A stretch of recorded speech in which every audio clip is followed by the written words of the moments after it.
आइए,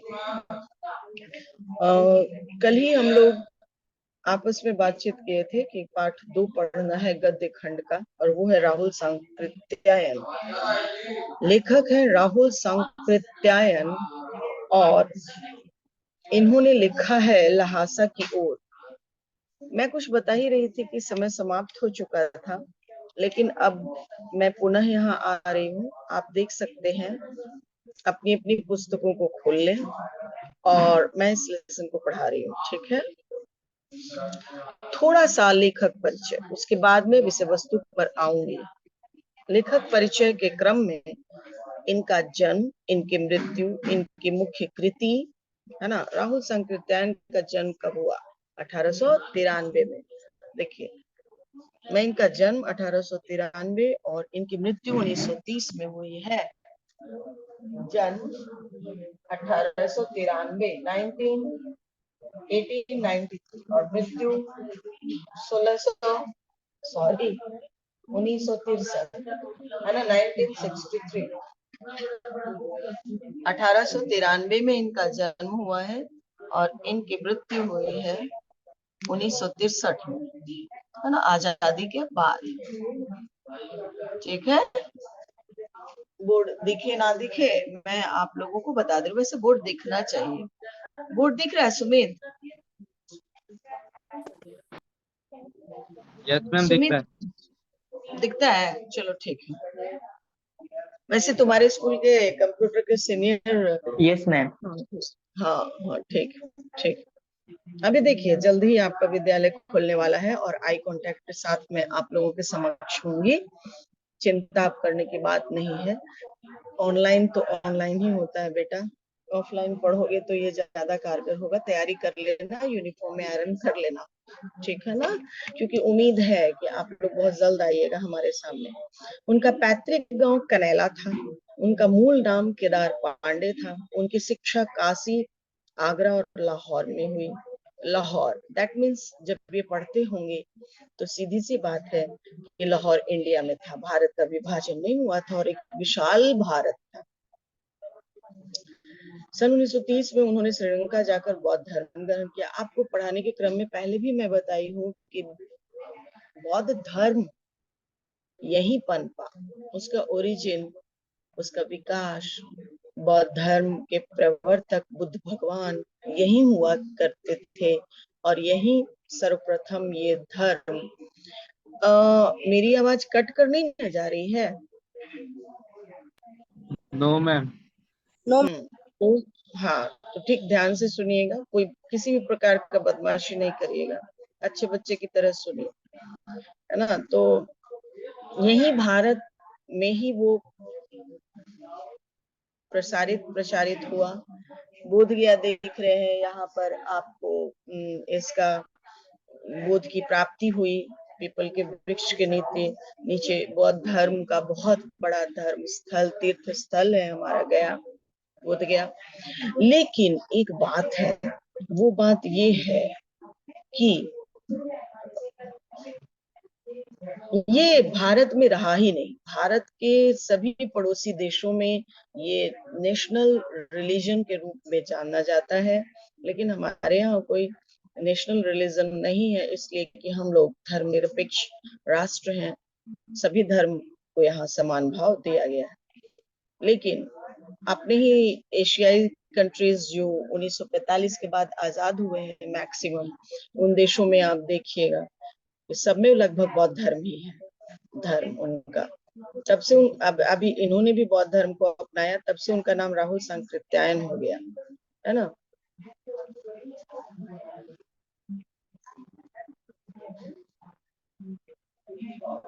राहुल जी पाली, प्राकृत, अपभ्रंश, तिब्बती, चीनी, जापानीज, रूसी सहित अनेक भाषाओं के जानकार थे। बाप रे, एक दो भाषा जानना मुश्किल है। शुद्ध हिंदी, शुद्ध इंग्लिश बोले, ये इसी में बच्चे बहुत अपने आप को समझते हैं।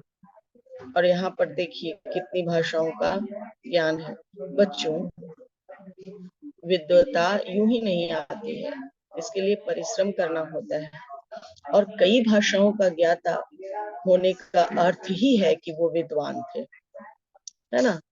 पाली वो भाषा है बच्चों जिसमें बौद्ध ग्रंथ लिखा गया है। बौद्ध ग्रंथ का नाम बता सकते हो?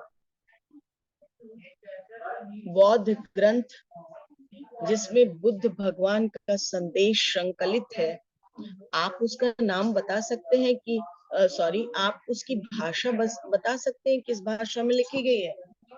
अगर बता सकते हैं तो बताइए, बोलिए।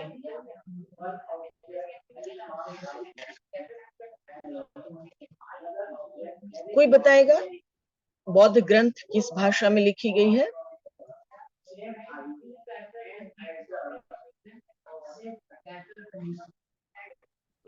सुमित, पाली में, पाली में पिटक। देखिए बौद्ध ग्रंथ का नाम है पिटक, मैं बता रही हूँ आपको।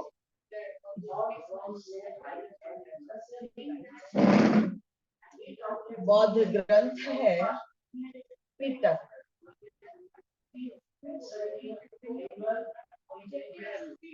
जैसे रामायण है ना, वैसे पिटक, और ये लिखी गई है पाली भाषा में, है ना, पाली भाषा में। इंडिया में इस भाषा को मान्यता दी गई है क्योंकि एक लंबी जनसंख्या इस भाषा को बोलती है। ठीक है, पाली भाषा। यहाँ पे हर्षविकार से लिखा गया है, लेकिन इसका उच्चारण दीर्घिकार में ही होता है भारत में। अगर देखो हर्षविकार से इसको लिखोगे तो इसको पाल बोलोगे, पाली नहीं, लेकिन इसका उच्चारण पाली है। ठीक है, अगर हम किसी भी शब्द को लिखते समय लास्ट वाले वर्ण को हर्षविकार से लिखते हैं तो इसका उच्चारण होता ही नहीं है। मैं आपको बताई होंगी, इसका उच्चारण होता ही नहीं है ना, तो फिर इसका उच्चारण हो जाएगा पाल। ठीक है, ये उच्चरित नहीं होता है, लिखा जाता है हर्षविकार, लेकिन इसका उच्चारण नहीं होता है। जब वो दीर्घ इकार होगा तभी उसका उच्चारण होता है। लेकिन भारत में इसको पाली बोला जाता है, पाली भाषा। प्राकृत, अपभ्रंश ये सब हिंदी के ही भाग हैं, तिब्बती चीनी नहीं, ये तो अलग हो गए। जापानीज, रूसी सहित अनेक भाषाओं के जानकार थे। इन्हें महापंडित कहा जाता था और 1963 में इनका देहांत हुआ। सीधी सी बात है कि महापंडित होंगे। राहुल सांकृत्यायन ने उपन्यास, कहानी, आत्मकथा, यात्रा वृत्तांत, जीवनी, आलोचना, शोध आदि अनेक विधाओं में साहित्य सृजन किया। इतना ही नहीं, उन्होंने अनेक ग्रंथों का हिंदी में अनुवाद भी किया है। अपनी जीवन यात्रा में दर्शन, दिग्दर्शन, 22वीं सदी, वोल्गा से गंगा, भागों ने दुनिया को बदलो, दिमागी गुलामी, घुमक्कड़ शास्त्र, है ना। इनकी पुस्तकों की रचना लगभग 150 है, 150, बाप रे बाप। राहुल जी ने बहुत सी लुप्त प्राय सामग्री का उद्धार कर अत्यंत महत्वपूर्ण कार्य भी किया है। यात्रावृत्त लेखन में बहुत में राहुल जी का स्थान अन्यतम है। मतलब ये यात्रावृत्त लिखने में महारत हासिल किए हुए हैं और घूमे भी बहुत है। लगभग सभी एशियाई कंट्रीज का इन्होंने भ्रमण किया है। उन्होंने घुमक्कड़ी का शास्त्र रचा और उसमें होने वाले लाभों का विस्तार से वर्णन करते हुए मंजिल के ज्ञान पर यात्रा को ही घुमक्कड़ का उद्देश्य बताया। घुमक्कड़ी, घूमना, यायावरी प्रवृत्ति के लेखक थे। यायावर, यायावर मतलब घूमना होता है ना। अब ये लहासा की ओर जो हम लोग पढ़ने जा रहे हैं, इसमें कुछ क्या है और क्या कुछ खास है। इसमें देखिए प्रथम तिब्बत यात्रा से लिया गया है, जो उन्होंने सन 1929 और 30 में नेपाल के रास्ते से ये यात्रा की थी। उस समय भारतीयों को तिब्बत यात्रा की अनुमति नहीं थी, इसलिए उन्होंने यह यात्रा एक भिखमंगे के छद्म वेश में की थी। इसमें तिब्बत की राजधानी लहासा की ओर जाने वाले दुर्गम रास्तों का वर्णन उन्होंने बहुत ही रोचक शैली में किया है। इस यात्रा वृत्तांत से हमें उस समय के तिब्बती समाज के बारे में भी जानकारी मिलती है। बच्चों, कहा जाता है ना कि साहित्य तत्कालीन समाज का दर्पण होता है। तत्कालीन समाज में जो घटित होती है उसकी झलक साहित्य में मिलना ही मिलना है, इसीलिए हम साहित्य को समाज का दर्पण कहते हैं। समाज, आप अब देखिए आज के परिवेश में आप कुछ लिखिए तो अभी जो घटित हो रही है समाज में वो आपकी रचना में ना रहेगी ऐसा तो हो ही नहीं सकता है, वो आपकी रचना में दिखेगी ही दिखेगी। यहाँ लहासा की ओर देखिए, लहासा तिब्बत की राजधानी है बच्चों। आइए पाठ विषय वस्तु पर आए, पाठ को देखिए। वह नेपाल से तिब्बत जाने का मुख्य रास्ता है। फरी कलिंगपोंग, देखो क्या इसका उच्चारण होता है, फरी कलिंगपोंग का रास्ता जब नहीं खुला था तो नेपाल ही नहीं हिंदुस्तान की भी चीजें इसी रास्ते तिब्बत जाया करती थी, है ना। यह व्यापारिक ही नहीं सैनिक रास्ता भी था। देखो बच्चों आज भी ये व्यापारिक रास्ता है। भारत एक बहुत बड़ा बाजार है और नेपाल, तिब्बत, जापान, चाइना का बहुत बड़ा मंडी है भारत, है ना। तो उस समय भी वो मंडी ही था, वहां से भी व्यापार हुआ करता था। कल बहुत जमाने से तिब्बत और भूटान छोटे छोटे स्वतंत्र देश हैं और उनका जीवन यापन का साधन भारत ही होता है। वो पहाड़ी क्षेत्र है, ज्यादातर ऊन बनाते हैं और ऊन से संबंधित उद्योग धंधे चलते हैं उनके, और बिक्री होती है भारत में, क्योंकि यहाँ पर हेवी पॉपुलेशन है। तो जहाँ पर पॉपुलेशन वहां पर बाजार, जहाँ पर आदमी वहीं पर ना बाजार, जहाँ आदमी नहीं वहां बाजार कैसा। तो यहाँ ये व्यापारिक केंद्र हुआ करता था पहले भी। जगह जगह फौजी चौकियां और किले भी बने हुए हैं। फौजी चौकी और किले किनके डर से बने हुए हैं? चाइनीज के डर से, क्योंकि 1962 में ये एक बार भारत के साथ जबरदस्त धोखा दिया है। कभी चीनी पलटन रहा करती थी, पलटन उनके सैनिकों को, फौज की टुकड़ियों को कहा जाता है। आजकल बहुत सी फौजी मकान गिर चुके हैं। दुर्ग के किसी भाग में जहाँ किसानों ने अपना बसेरा बना लिया है वहां घर कुछ आबाद दिखाई पड़ते हैं। ऐसा ही परित्यक्त एक चीनी किला था, परित्यक्त, छोड़ा हुआ, परित्यक्त। बीच बीच में शब्दार्थ नहीं जानेंगे तो आप उधर से पूछने का आपको पूरा पूरा अधिकार है। अपना ऑडियो खोलिए और शब्दों का अर्थ मुझसे पूछते चलिए।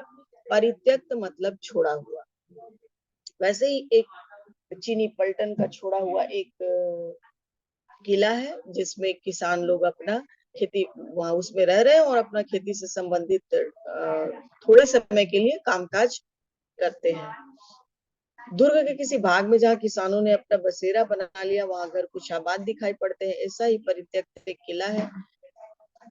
हम वहां चाय पीने के लिए उतरे, ठहरे। तिब्बत में यात्रियों के लिए बहुत सी तकलीफें भी हैं और कुछ आराम की बातें भी। वहां जाति पाति छुआछूत का सवाल ही नहीं, न औरतें पर्दा करती हैं। बहुत निम्न श्रेणी के भिखमंगों को लोग चोरी के डर से घर के भीतर नहीं आने देते। नहीं तो आप बिल्कुल घर के भीतर चले जा सकते हैं, चाहे आप बिल्कुल अपरिचित हो, तब भी घर की बहू या सास को आप झोली में से चाय दे सकते हैं, वह आपके लिए उसे पका देगी।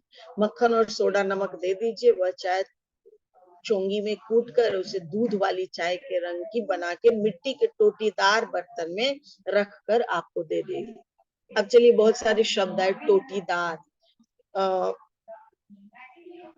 समझ रहे हो टोटीदार मतलब क्या होता है? केतली देखे हो? केतली में मुंह बना होता है चाय को ढारने के लिए। वैसे ही कप हुआ करता है, मिट्टी का बर्तन हुआ करता है, उसमें वो बना रहता है टोटी, ऐसा चाय को ढालने के लिए। केतली का वो मुंह याद करो, वैसा ही होता है मिट्टी के बर्तन में बना हुआ। एक और शब्द आया, मक्खन और सोडा नमक दे दीजिए। गाय का दूध मिलना पहाड़ी क्षेत्र में दुर्लभ है बच्चों। गाय का दूध नहीं मिल पाता है। वहां पर बड़े बड़े बाइसन भैंसा होते हैं पहाड़ी क्षेत्र में रहने लायक, क्योंकि गाय उस वातावरण में, पहाड़ी क्षेत्र में जितना क्या होता है तापमान, उस तापमान में गाय जिंदा नहीं रह सकती है। मोटी चमड़ी वाले भैंसे हुआ करते हैं जिसका याक जिसको कहते हैं, वाइफ और याक, बचपन में पढ़े होंगे, YAK, है ना, देखने में भैंस की तरह दिखते हैं लेकिन भैंस भी नहीं होते हैं, याक, उनके ही दूध से लोग उधर खाते पीते हैं और पलते बढ़ते हैं। लेकिन चाय बनाने के लिए वो दूध उपलब्ध सहज नहीं हो सकता है, तो मक्खन, सोडा और नमक। अब आप सोचते होंगे ना कि नमक चाय में क्यों डाला जाता है ना, ये बात है। आप वहां पर टेम्परेचर की वजह से लोग नमक डालकर खाते पीते हैं, समझे। उसे कूट कर दूध वाली चाय के रंग का बन जाता है। सोडा, नमक और मक्खन को डाल देने से चाय का रंग आ जाता है। और मिट्टी के टोटीदार बर्तन में रखकर खोटी या टोटी, हम लोग की तरफ टोटी बोला जाता है, उधर खोटी बोला जाता है।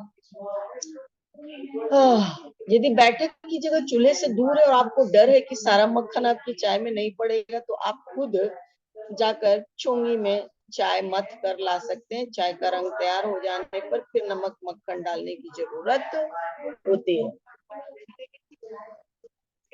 अगर ऐसा लगता है ना कि हम चाय दिए हैं और पूरा मक्खन मेरा नहीं डाला जाएगा, तो आप खुद भी रसोई में जा सकते हैं और बनाकर ला सकते हैं। अब आइए यहाँ पर एक और बात सामने आती है, और वो बात मैम है चौंकी में। चोंगी। चोंगी में कूट कर, वो बर्तन, हम लोग आजकल चाय बनाते हैं ना सस्पेन में, पैनिक चढ़ाती है मम्मा चूल्हे पर, है ना, तो वहां पे चोंगी वो बर्तन है जिसमें, वो खास बर्तन है जिसमें सिर्फ चाय ही बनता है, ठीक है। चाय बनाने वाला बर्तन को चोंगा, देखिए, कूट कर वो ऐसे फैला हुआ नहीं होता है, ठीक है। वो सिलेंडर नुमा बर्तन होता है जिसमें कूट सकते हैं हम। किसी चीज को कूटेंगे कहाँ, जब उसका डायमीटर शॉर्ट हो, बर्तन का डायमीटर कम हो, तब ना हम उसको कूटेंगे। हाँ, जैसे देखो घर में वो चीज देखे हो, ओखली, छोटा या बड़ा, किचन में देखे हो। Yes ma'am. तो छोटा वाला जो यस मैम। इलायची कूट के मम्मी मम्मी डालती होगी चाय में, या कोई मीठा ठेकुआ पकवान बनाती होगी तो इलायची कूटती होगी, तो छोटा सा देखे होगे। तो उसका वो चीज देखो ना, सिलेंड्रिकल टाइप का उसका डायमीटर होता है चोंगी का। मतलब हम कूटे ना तो भागे नहीं। अगर उसका सरफेस हम बहुत चौड़ा रखेंगे और ऊपर से कुछ चीज कूट रहे हैं, तो वो भागेगा, छितरा जाएगा। इसलिए उसका वो जो तली होता है, लेवल होता है उसका, बर्तन का नीचे वाला सतह, वो संकीर्ण होता है। तो ये लंबाकार सिलेंडर आकार में होता है, इसलिए कि उसमें डालकर कुछ कूट दीजिए, मथ दीजिए। हाँ, और चाय बन गई, चोंगी कहते हैं। अब चलो, नहीं समझा होगा तो चलो गांव में, ठीक है, गांव में देखे होगे ना कि जब जानवर बीमार पड़ता है, गाय या गाय का बछड़ा, तो एक बांस का बना हुआ चोंगा होगा जिससे उनको दवा पिलाया जाता है, चोंगा। वो तुम देख रहे हो, गांव में देखे हो, काड़ी भी बोलते हैं उसको। लंबा बांस का बना रहेगा सिलेंड्रिकल आकार में, उसमें दवा डाल दी जाती है, और गाय और भैंस जब बीमार पड़ती है तो उसी से उसको, चम्मच से पिएगी गाय कभी दवा, नहीं ना, नो मैम। चोंगी से। हाँ, तो अब समझा कि वो चोंगी क्या होगा, इमेजिन कर लिया। यस मैम, सिलिंड्रिकल टाइप का होगा। हाँ, बर्तन, वो खास बर्तन जिसमें चाय उस जमाने में बनाई जाती है। चाय का रंग तैयार हो जाने पर फिर नमक मक्खन डालने की जरूरत होती है। नमक और मक्खन डालकर अपना अपना टेस्ट पिया करते हैं। मैम आइए चोंगी में ही कुछ, चाय बनती थी। हाँ, चुंगी में चाय बनती थी और टोटीदार मिट्टी के बर्तन में उसको ढालकर दिया जाता था। 1930 के जमाने में परित्यक्त चीनी किले से जब हम चलने लगे तो एक आदमी राहदारी मांगने लगा। राहदारी कहते हैं, अभी अभी देखता होगा ना कि ऑटो क्रॉस करती है तो कोई व्यक्ति खड़ा होकर ऑटो वाले ड्राइवर से कुछ पैसा मांगता है, तो वो राहदारी ही हुआ, टैक्स हुआ एक काइंड ऑफ, चाहे वो रंगदारी हुआ या राहदारी हो या राजस्व हो सरकार का, बात तो टैक्स की ही बनती है ना। एक काइंड ऑफ टैक्स, एक काइंड ऑफ रंगदारी, एक काइंड ऑफ राहदारी, हाँ, ऑल आर इक्वल। सुमित देखकर बताना, आराध्या देख के बताओ तो 9B के बच्चे आए हैं कि नहीं बेटा, पैनल में जरा सा देख। हाँ, अब यहाँ पे देखिए एक शब्द है जिसको कैसे पढ़िएगा। परित्यक्त चीनी किले से जब हम चलने लगे तो एक आदमी राहदारी मांगने आया, हम यह दोनों चीटें उसे दे दी। शायद उसी दिन हम थोंगला, इसको पढ़ते हैं थोंगला, ये ग के उच्चारण में है। इस अंगह शब्द का प्रयोग ज्यादातर तमिल भाषा में किया जाता है बच्चों, है ना। थोंगला के पहले के आखिरी गांव में पहुंच गए, वहां भी सुमति इनके साथ जाने वाला इनका मित्र है कि जान पहचान के आदमी थे और भिखमंगे रहते हुए भी ठहरने के लिए अच्छी जगह मिल गई। अच्छा, 5 साल बाद हम इसी रास्ते लौटे थे और भिखमंगे नहीं, एक भद्र यात्री के वेश में घोड़ों पर सवार होकर आए थे। किंतु उस वक्त किसी ने हमें रहने के लिए जगह नहीं दी और हम गांव के एक सबसे गरीब झोपड़े में ठहरे थे। बहुत कुछ लोगों की उस वक्त की मनोवृत्ति पर भी निर्भर है, खासकर शाम के वक्त छंग पीकर कम होश हवास को दुरुस्त रखते हैं। छंग कहते हैं शराब को, तिब्बत में छंग किसको कहते हैं बच्चों?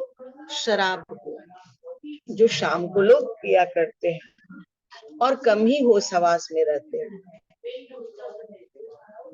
नहीं, शाम के वक्त छंग पीकर बहुत कम होश हवास को दुरुस्त रखते हैं। हाँ,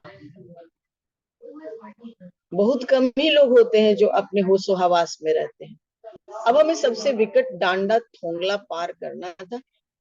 डाणे तिब्बत, दाड़ा ड़ का उच्चारण है। डाणे तिब्बत में सबसे खतरे की जगह है। 16-17 हजार फीट की ऊंचाई होने के कारण उनके दोनों तरफ मीलों तक कोई गांव गिराव नहीं होते। नदियों के मोड़ और पहाड़ों के कोनों के कारण बहुत दूर तक आदमी को देखा नहीं जा सकता। डाकुओं के लिए यही सबसे अच्छी जगह है। तिब्बत में गांव में आकर खून हो जाए तब तो खूनी को सजा भी मिल सकती है, लेकिन इस निर्जन स्थानों में मरे हुए आदमियों के लिए कोई परवाह नहीं करता है। चलिए, तिब्बत में अगर मर जाए तो कानून है, उसे सजा मिलेगी, लेकिन ये निर्जन स्थान जो रास्ते में पड़ती है, वहां पर कोई मार के फेंक भी दे तो आपको कानून सजा नहीं देगी।